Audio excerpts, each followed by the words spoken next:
Hello and welcome everyone. आज एक बच्चे का कमेंट्स आया हुआ था कि सर फ्रेजल वर्ब के बारे में कुछ बताइए कि क्या होता है ये फ्रेजल वर्ब, इसको याद कैसे रखा जाए, इसका कोई ट्रिक है तो वो बता दीजिए। ठीक है, क्या एग्जाम में ये पूछा जाता है? तो बिल्कुल इन तमाम क्वेश्चन का आंसर आपको आज मिलेगा। और फ्रेजल वर्ब का धज्जियां उड़ाएंगे कि आखिर ये फ्रेजल वर्ब क्या होता है, इसको कैसे याद रखा जाता है, इसका कोई ट्रिक है। ठीक है, उन तमाम चीजों को हम लोग बात करेंगे। बस आप हमारे साथ बने रहिए 2 4 5 मिनट, सारा चीज समझ में आ जाएगा। देखिए क्या है, आपके सामने एक वर्ड है जिसका नाम है ब्रेक। और आपको पता होगा ब्रेक का मतलब क्या होता है। तो ब्रेक का मतलब होता है तोड़ना। और जिसके लास्ट में ना लगा रहे और जिससे कोई काम होने का बोध हो तो उसको हम लोग क्या कहते हैं, उसको वर्ब कहते हैं। तो ये बात तो समझ में आ गया।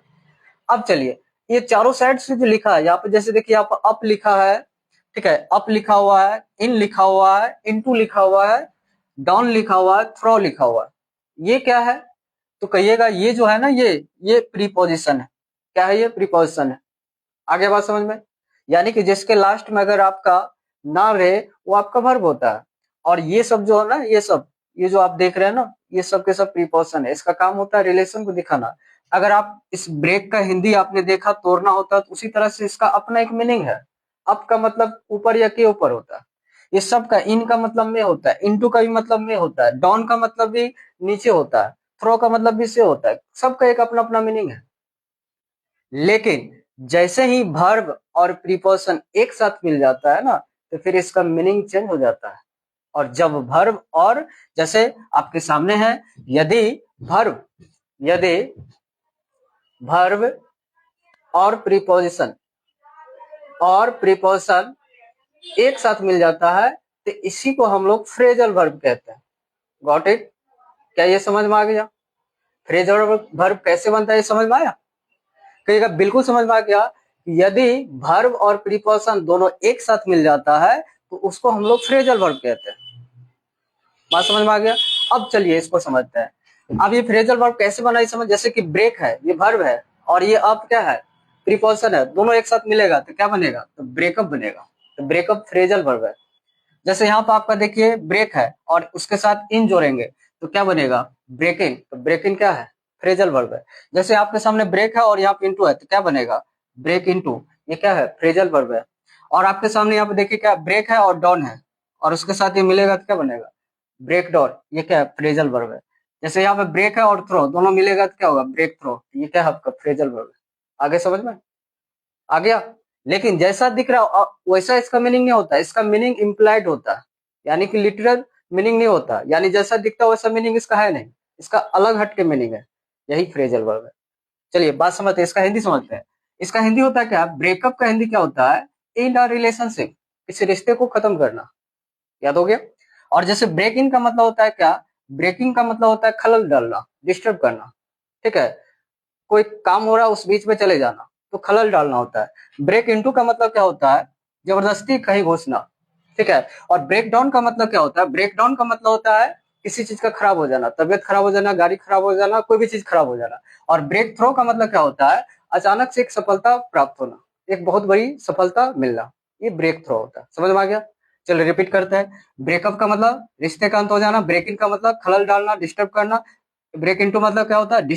कहीं जबरदस्ती घुसना। ब्रेक डाउन का मतलब क्या होता है? ब्रेक डाउन का मतलब होता है किसी चीज का खराब हो जाना। और ब्रेक थ्रो का मतलब क्या होता है? ब्रेक थ्रो का मतलब होता है एक अचानक से बहुत बड़ी सफलता हासिल होना। बात समझ में आ गया? कहिएगा इसको याद कैसे रखेंगे? खाली आपको शब्द रटने से काम नहीं चलेगा, आपको इसको याद रखना पड़ेगा। और याद रखने के कई तरीके हैं। एक तो आप इसको बार बार रिविजन कीजिए, तब याद रहेगा। दूसरी बात, सबसे ज्यादा जो इफेक्टिव है वो क्या है कि आपको इसको सेंटेंस में जोड़ जोड़ के आपको पढ़ना पड़ेगा, जोड़ जोड़ के आपको इसको बनाना पड़ेगा, खुद से सेंटेंस बनाना पड़ेगा। जैसे आपको एक क्वेश्चन देते हैं, एग्जाम में किस तरह से आता है। जैसे देखिए एग्जाम में क्वेश्चन किस तरह से आएगा।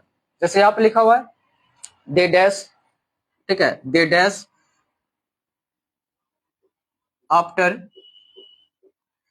5 years। देखिए, और आपके सामने क्वेश्चन रहेगा ब्रेकअप, ब्रोकअप, ठीक है, बोथ या नन। या कुछ भी रह सकता है, इस तरह का क्वेश्चन रहेगा। तो यहाँ पे इसका मीनिंग समझना है, इसका मतलब ब्रेकअप से ही संबंधित यहाँ पे इसका कोई कोई आंसर होगा। ठीक है, करेगा दे डैश आफ्टर 5 years, मतलब क्या, उन्होंने क्या किया है, 5 साल के बाद ब्रेकअप किया है। उन्होंने 5 साल के बाद ब्रेकअप किया।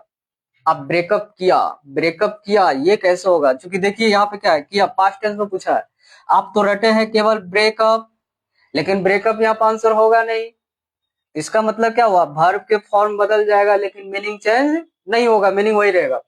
आगे समझ में। जैसे आप देखते होंगे, आप एक वर्ब का नाम जानते हैं, जैसे गो, गो का मतलब जाना होता है, और वेंट का मतलब भी जाना होता है। बात समझे, खाली फॉर्म बदला है, मीनिंग नहीं बदला है। तो यहाँ पे कह रहा है कि उन्होंने 5 साल के बाद ब्रेकअप किया, तो पास्ट पास्ट टाइम की बात हो रही है। इसका मतलब यहाँ पे क्या लगेगा, ब्रेकअप। ये ब्रेकअप जो है ना, ब्रेक जो है यहाँ पे क्या है, ये V1 है, और ये V1 जो होता है ना, ये प्रेजेंट को दिखाता है। तो यहाँ पे प्रेजेंट की बात नहीं होगा, बल्कि ब्रेकअप हो चुका है, उसका बीत चुका है। इसका मतलब यहाँ पे पास्ट की बात होगा, इसीलिए ब्रेकअप नहीं आएगा, क्या आएगा, ब्रोकअप आएगा, क्योंकि ब्रेक का दूसरा फॉर्म आएगा। ठीक है, वर्ब खाली चेंज होगा, प्रीपोजिशन वही रहेगा। बात समझे ना। इसका राइट आंसर क्या हो जाएगा आपका, ब्रोकअप हो जाएगा। मतलब समझे। अब ये कोई भार नहीं है, आप इसको थोड़ा सा इंप्लीमेंट कीजिएगा, सेंटेंस में बोलिएगा ना, तो ये वर्ब का रूप चेंज हो जाता है, लेकिन ये जो प्रीपोजिशन होता है उसके साथ फिक्स रहता है। कोई दिक्कत की बात नहीं होगा, सेंटेंस को अपने अपने जोर जोर के बोलना है। ठीक है, आराम से हो जाएगा। फिर भी एक मैं आपको एक ट्रिक बता देता हूँ, इसको कैसे याद रखेंगे। ट्रिक क्या है, ट्रिक इसको याद रखने का ट्रिक क्या है, देखिए 1 3 7 फॉर्मूला है। इसको ऐसे याद रखेंगे, 1 3 7 फॉर्मूला। आपके 1 दिन 7 फॉर्मूला क्या होता है, मतलब क्या है, एक दिन के बाद रिवीजन। ठीक है, यानी कि आज पढ़े तो आज के बाद फिर रिवीजन करेंगे, एक दिन छोड़ एक दिन, एक दिन बाद रिवीजन, फिर क्या करेंगे, 3 दिन बाद रिवीजन, 7 दिन बाद रिवीजन। यानी कि रिवीजन से ही होगा, सेंटेंस प्रैक्टिस से ही होगा। ठीक है, यानी एक दिन पर भी रिवीजन, एक दिन पर रिवीजन करना है, 3 दिन पर रिवीजन करना, और 7 दिन पर, समझिए टेबलेट। बात समझे। आप इसको जितना रिवीजन कीजिएगा, जितना बोलिएगा, जितना आप सेंटेंस में यूजेज कीजिएगा इसका, उतना ज्यादा आपको याद रहेगा। ठीक है, इसका कोई शॉर्टकट तरीका नहीं है, बल्कि आपको यूज पे डिपेंड करता है। ठीक है, आपने जाना कि फ्रेजल वर्ब कैसे बनता है और उसका किस तरह का मीनिंग होता है। ठीक है, आप हमें और भी चीज, अगर कोई चीज का जानकारी चाहिए तो आप हमें कमेंट्स कर सकते हैं, मैं कोशिश करूंगा उसको समझाने का। ठीक है, तो चलिए विदा लेते हैं और मिलते हैं हम लोग नेक्स्ट क्लास में। आप लोग कमेंट्स जरूर कीजिएगा कि क्या आपको समझ में आया कि नहीं आया, कोई दिक्कत परेशानी हो तो। ठीक है, तो मिलते हैं हम लोग नेक्स्ट क्लास में, तब तक के लिए विदा लेते हैं।